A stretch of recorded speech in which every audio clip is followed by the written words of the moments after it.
এক ছিল ঘন অন্ধকার এক জঙ্গল। জঙ্গলের ভেতর এত গাছপালা ছিল যে সূর্যের আলো ঠিকমতো মাটিতে পৌঁছত না। সেই জঙ্গলের পাশের গ্রামে থাকত এক গরিব লোক, নাম তার রহিম। প্রতিদিন সে জঙ্গলে গিয়ে কাঠ কেটে এনে বাজারে বিক্রি করত, আর সেই টাকাতেই তার দিন চলত। একদিন বিকেলের দিকে রহিম জঙ্গলের গভীরে চলে যায়। হঠাৎ সে শুনতে পায় কারো কান্নার শব্দ। ভয় পেলেও সাহস করে সে সামনে এগোয়। দেখে এক অদ্ভুত সাদা পোশাক পরা ভূত গাছের নিচে বসে কাঁদছে। ওরে বাবা, এটা তো ভূত! আর বুঝি আমার বাড়ি ফেরা হবে না? ভূত আবার কান্না করছে? আমার ঘাড় মোটকে আজকে। কেন যে আসলাম এই গভীর জঙ্গলে? রহিম ভয়ে কাঁপতে কাঁপতে জিজ্ঞেস করল, তুমি কান্না করছো কেন? কি হয়েছে তোমার? আমাকে তুমি বলতে পারো তোমার কি হয়েছে? আমি তোমার সাহায্য করব। আমার কোনো বন্ধু নেই, কেউ আমার সঙ্গে বন্ধুত্ব করতে চায় না, সবাই আমাকে দেখে ভয় পায়। এই জঙ্গলে আমি ছাড়া আর কোনো ভূত নেই। কার সঙ্গে আমি গল্প করি?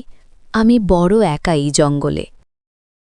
রহিম একটু সাহস করে বলল, আমি তোমার বন্ধু হব, যদি তুমি আমাকে ক্ষতি না করো। ভূতটি খুব খুশি হল। সেই দিন থেকে তাদের বন্ধুত্ব শুরু হয়। রহিম প্রতিদিন ভূতটির সাথে গল্প করত, আর ভূতটিও তাকে সাহায্য করত।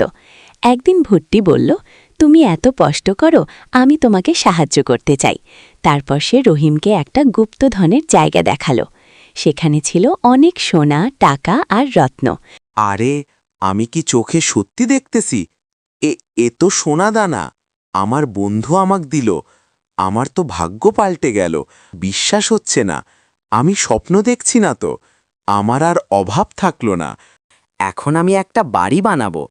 সে গ্রামের মধ্যে একটা বড় সুন্দর বাড়ি বানালো, কিন্তু সে কখনো ভূত বন্ধুটিকে ভুলে যায়নি। প্রতিদিন রাতে সে জঙ্গলে গিয়ে ভূতটির সাথে দেখা করত।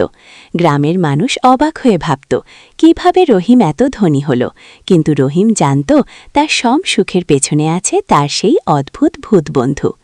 এভাবেই মানুষ আর ভূতের এক অদ্ভুত বন্ধুত্ব চিরদিনের মতো রয়ে গেল।